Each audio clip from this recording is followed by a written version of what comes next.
Besides dietary changes, what other lifestyle changes can we make to help prevent cancer or go into remission? Yes, exercise is important, but not over-exercising. Right. Again, there's a tendency to kill yourself during an exercise program, which suppresses the immune system.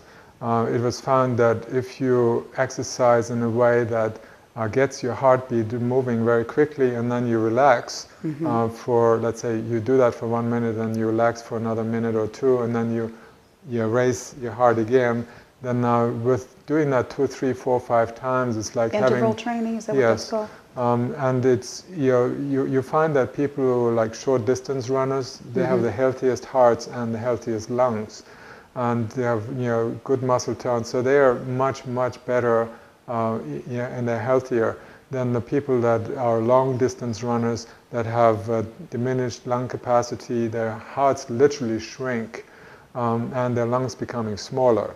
So they are losing muscle mass and resources in the body. Their hearts actually shrink? Yes, and so whereas if you do that, like you don't see animals constantly running all day long, right? You don't see them stressing out over. They run, they're a little bit, and then they stop and graze, and then they run again and then walk, and so that's how we are supposed to do it.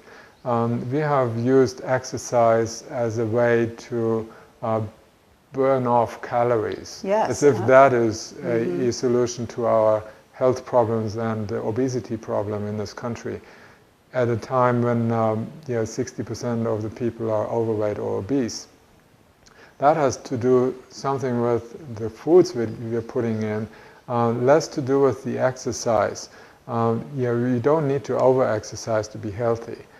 Some stretching and some moving, that's important. Yoga. Or just the house, your chores, some gardening or some things. So it doesn't have to be something as structured as yoga. When you go back to 100 years ago, people were all thin. They were.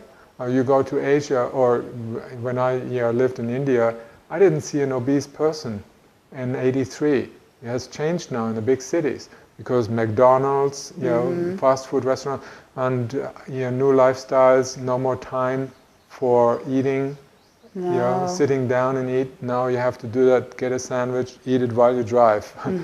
So there's a big difference of lifestyle. And that's in India. And they didn't exercise. I mean, they didn't like run around on treadmills and weightlifting, and you see the strongest people are like, I've spent some time in Nepal.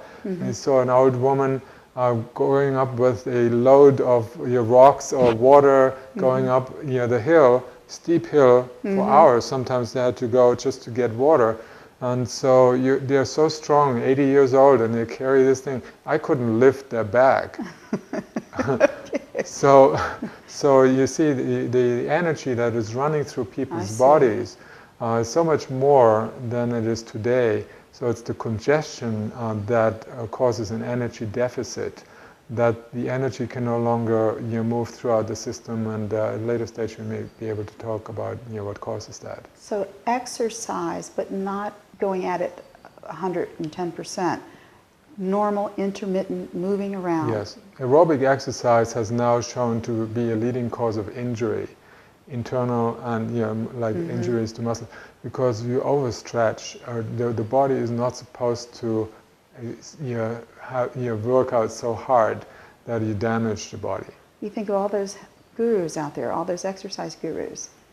It's already changing. There's this moderation coming into the exercise systems, and they found that if women who have breast cancer walked 3 times a week for half an hour each, they would reduce their risk or they can reverse their cancers at a rate of up to 45%. So simple exercising is sometimes more beneficial than rigorous killer exercises.